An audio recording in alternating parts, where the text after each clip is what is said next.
नमस्कार। आज हम एक बहुत ही गहरे और दिलचस्प विषय पर बात करने वाले हैं। ये विषय है कुंडलिनी महाशक्ति। हमारे पास पंडित श्रीराम शर्मा आचार्य जी की किताब कुंडलिनी महाशक्ति और उसकी संसिद्धि है, और हम कोशिश करेंगे समझने की कि ये आखिर है क्या चीज़। अक्सर सुनने में आता है कि ये कोई सोई हुई सांप जैसी शक्ति है, हमारे अंदर ही है, मूलाधार चक्र में। पर क्या ये सिर्फ एक कहानी है या कुछ और? हाँ, ये सवाल बहुत स्वाभाविक है। देखिए, ये सिर्फ एक प्रतीक या कहानी से कहीं ज्यादा गहरा है। किताब के अनुसार इसे आप कह सकती हैं कि ब्रह्मांड की जो मूल ऊर्जा है, आदि शक्ति या प्रकृति, उसी का एक अंश माना गया है। ये वो बुनियादी जीवन शक्ति और चेतना है जो हर जीवित प्राणी में मौजूद है। बस ज्यादातर लोगों में ये जागी हुई नहीं है, सुप्त अवस्था में है। यूं समझिए जैसे हर बीज में एक पूरा पेड़ बनने की संभावना छुपी होती है, वैसे ही। अच्छा, तो अगर ये शक्ति हम सब में पहले से ही है, तो फिर इसे जगाने की इतनी बात क्यों होती है? इसका क्या मतलब है, क्या उद्देश्य है? किताब में जीवन मुक्ति और अंदरूनी शक्तियों के विकास का जिक्र है। ये तो बहुत बड़ी बात लगती है। हाँ, लक्ष्य तो यकीनन बड़ा है। इसे जगाना असल में खुद को ज्यादा गहराई से जानने और अपनी चेतना का विस्तार करने जैसा है।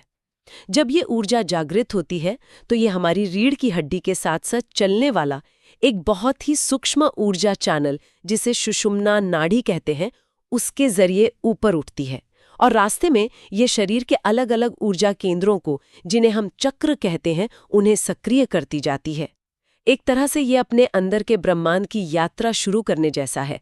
और हाँ, हठयोग प्रदीपिका जैसे प्राचीन ग्रंथ भी यही कहते हैं कि सही मार्गदर्शन, गुरु कृपा से ये संभव होता है। ये सुनने में तो बहुत ही रोमांचक लग रहा है, पर ये होता कैसे? क्या कोई खास तरीका है इस सूई हुई शक्ति को जगाने का?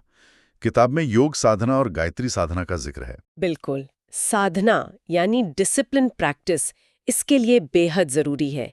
किताब में योग के अभ्यास, खासकर प्राणायाम और ध्यान, और विशेष रूप से गायत्री मंत्र की साधना पर काफी जोर दिया गया है। इसके पीछे का विज्ञान भी है। देखिए, हमारी दो मुख्य ऊर्जा नाड़ियां हैं, एड़ा जो मानसिक ऊर्जा से जुड़ी है और पिंगला जो शारीरिक और प्राणिक ऊर्जा से।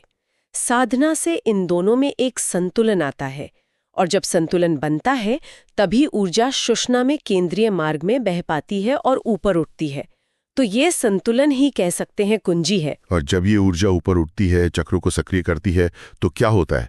व्यक्ति में क्या बदलाव आते हैं? कुछ महसूस होता है? हो सकती है, मानसिक स्पष्टता बढ़ जाती है, यहाँ तक कि सूक्ष्म जगत को, मतलब नॉन फिजिकल रेल्म्स को अनुभव करने की क्षमता भी विकसित हो सकती है। इसे इच्छा शक्ति, ज्ञान शक्ति और क्रिया शक्ति के मिले जुले रूप में प्रकट होने वाली ऊर्जा कहा गया है। यानी ये सिर्फ कोई रॉ एनर्जी का विस्फोट नहीं है, बल्कि इच्छा, ज्ञान और कर्म करने की क्षमता का एक साथ विकसित होना है।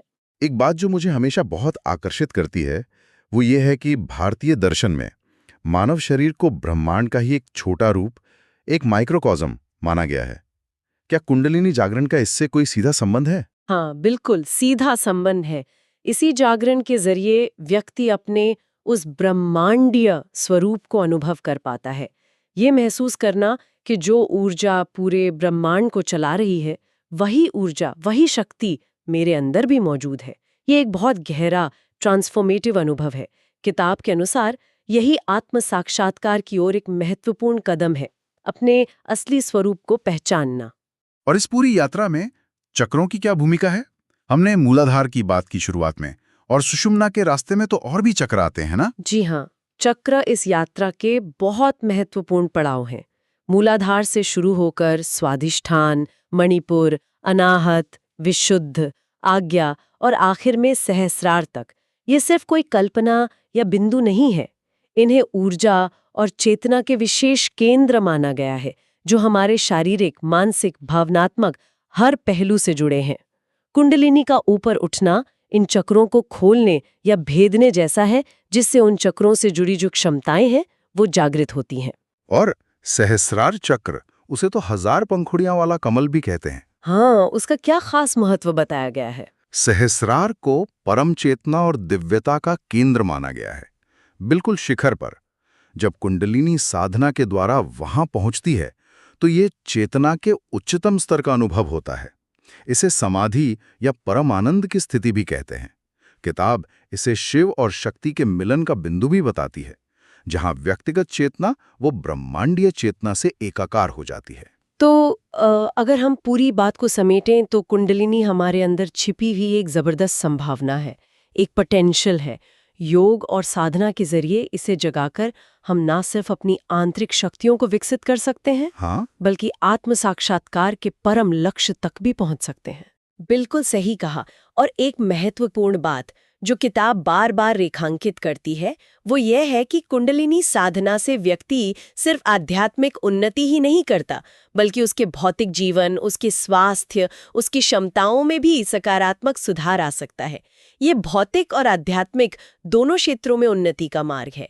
ये सोचने वाली बात है ना कि अपने भीतर मौजूद इस गुप्त शक्ति की अवधारणा को सिर्फ समझना भी हमारे अपनी क्षमता को देखने और इस दुनिया को अनुभव करने के नजरिए को कितना बदल सकता है।